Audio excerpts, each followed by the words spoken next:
So today is another book review day, and it is, I think, I need to keep count of these, my 7th book that I'm reading for the 2015 reading challenge. I will put a little link down below in the description box about the reading challenge and what it involves, but it's basically to read 52 books over the next year, with each one fitting into a different category.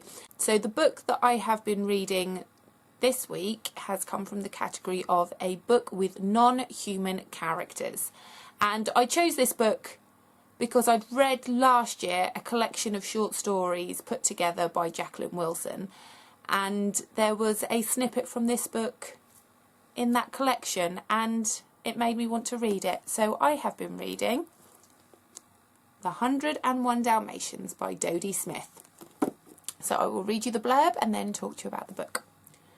Cruella de Vil is enough to frighten the spots off a Dalmatian pup, and when she steals a whole family of them, Pongo and Mrs. set off on a desperate rescue mission, but will they be in time to save the puppies? Most of you will have seen the film, the Disney version of this story, and as you know, I don't really like to compare books to films because they are very different, but I will have to say that the Disney version of this film is actually pretty close to the text, which I was quite surprised about. Not completely, not 100%, but considering other books that I've read where they've not really been that close to the text, the Disney film was, you know, pretty accurate. So this book is about two Dalmatian dogs, Pongo and Mrs. Pongo, and they live in London with their pets, Mr. and Mrs. Dearly, and they have 15 puppies, and it's very exciting. And Mrs. Pongo isn't able to feed all of her puppies at once. There are so many and it's tiring her out, and the Dearlys look for a foster mother, someone who has given birth recently, who is still producing milk and will be able to feed some of the puppies. And they look everywhere for a Dalmatian and they can't find one. But one day Mrs. Dearly is out and she sees a dog in the road and it looks like it's been hit by a car, and she takes it home and she takes care of it because, you know, as you would. And this dog is called Perdita and she's a Dalmatian and she's just had some puppies, but they've all been taken from her. So she's a bit lost and a bit sad, but she goes and lives with Pongo and Mrs. Pongo, and she helps to take care of some of the puppies. Now, this is when it gets scary. And it is actually a scary book. It's a children's book, but I think I would have been quite frightened reading this as a child, or having this read to me as a child.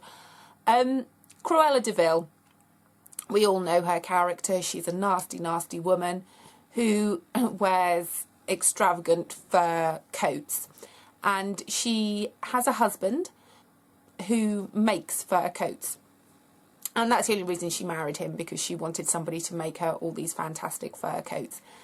And she sees the puppies and she gets all excited because she wants a Dalmatian skin fur coat, and one day she steals the puppies, and Pongo and Mrs. Pongo and Perdita are frantic. They don't know what to do. They don't know where these puppies have gone.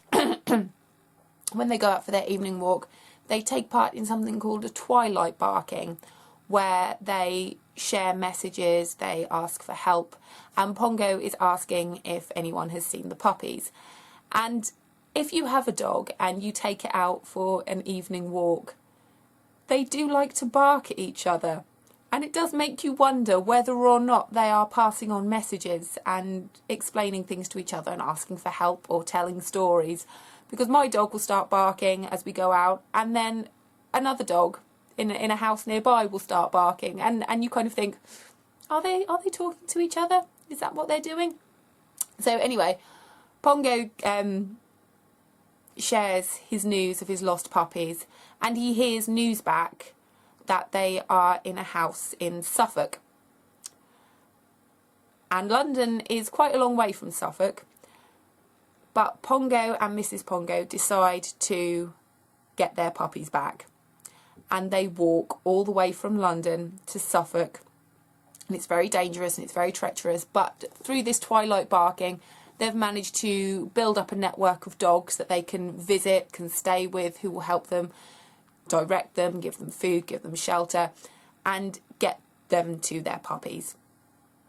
And when they get to their puppies, in this house in Suffolk that is being watched over by Jasper and Saul Baden, they find not just their own puppies, but 97 puppies in total. And these have been bought by Cruella de Vil and placed in this house so that they can grow, get bigger, and that their skins can be used to make her coats. And this, like I say, it's quite scary how she behaves, and it's a very fast-paced text. When Pongo and Mrs. Pongo manage to find all the puppies, manages to get them out of the house, they escape, they have to then make their way back from Suffolk to London. As to adult dogs, it wasn't too difficult, but they've got 97 puppies behind them. And Cruella is after them.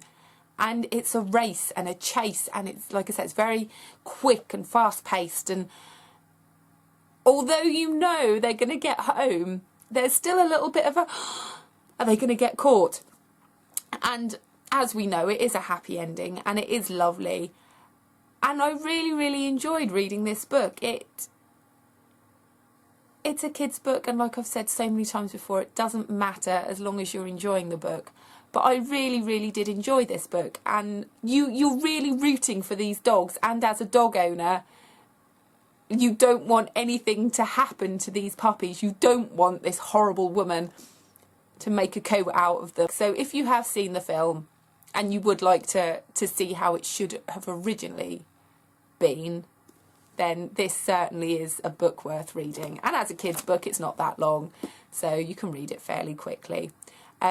So yeah, I'd give this a go if I were you. And if you are interested in any of my other book reviews, then please subscribe to my channel. I put new videos out every time I've read a book, and I sometimes do shameless self-promotion where I read from my own work and talk about my own writerly world, and I sometimes give out writing advice. So if you are interested in writing and or reading, then please subscribe to my channel, and I will see you soon. Have a good day. Bye-bye.